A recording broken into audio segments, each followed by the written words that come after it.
Обороняющиеся нам, что на берлинских высотах засели 700 британских солдат, британского войска, в то время как американцы наступали силами вот на эту гору, силами 3500 человек. Okay, so John Harvey was the commander of the British troops, and he did something which I would have done a little bit differently. He decided to march the 10 miles from the Burlington Heights to the Gage Farm and engage the American troops. What I would have done is I would have given each soldier a toonie and a loonie, told them to hop on the LRT and take it to the eastern terminus, which is Eastgate Square, and then it's just a short little hike there. Because if they had to hike for 10 miles, they're going to be tired and cranky. The Americans that are getting woke up, they're going to be tired and cranky. So when they battle, they're going to be killing each other. Так британские солдаты маршировали 10 миль оттуда, от Берлинских высот сюда, на неожиданную атаку американцев. Только неожиданностью они могли взять их, потому что силы были неравные. Но, конечно, Кэм добавляет немножко шуткой, что лучше бы они ехали на автобусе или даже на ЛРТ. So once they decided they were marching, he at least picked the most logical route. They marched along King Street.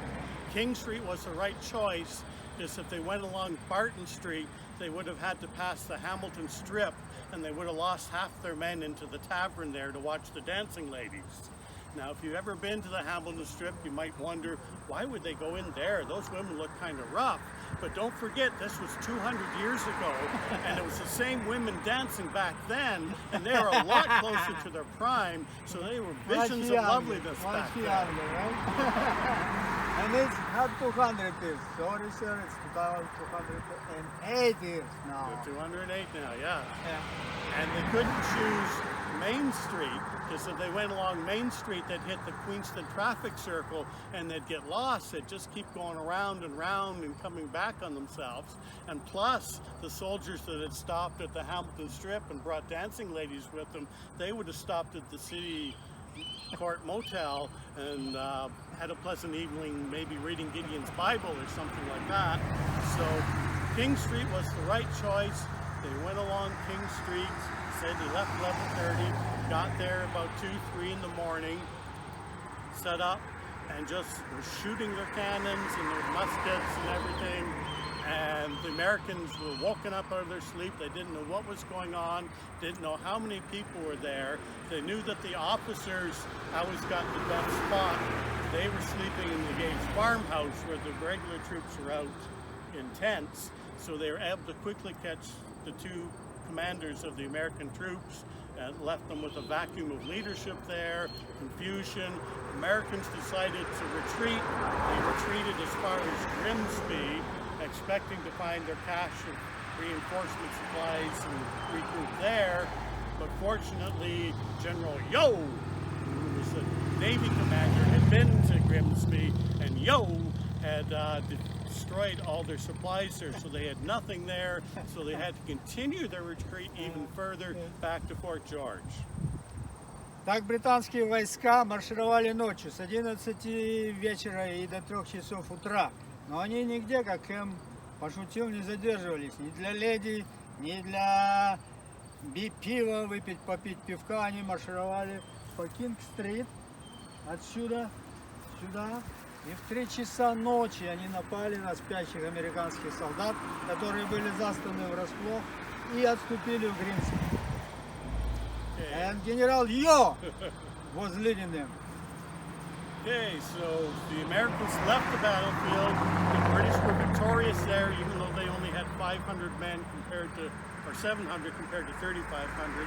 And the reason it was so important was if they didn't win this, they had no place to go. The closest fort was Fort York. You can just barely see Toronto over there. And the Americans had destroyed that earlier in the year. There was nothing there. The only fort that was anywhere near was Fort Erie. And the reason they had stopped at Burlington Heights was they were defending the plank road, which was bringing supplies down to Fort Erie. If they had lost Burlington Heights, there would have been no way to supply Fort Erie, and they would have been starved out. So they had to win that, or they would have lost the entire Upper Canada. So General Yo was commander of British Navy. British Navy, yeah? So the Navy was involved too, right? Yes. Генерал Йо был командир британских военно-морских сил, которые тоже участвовали в этом сражении.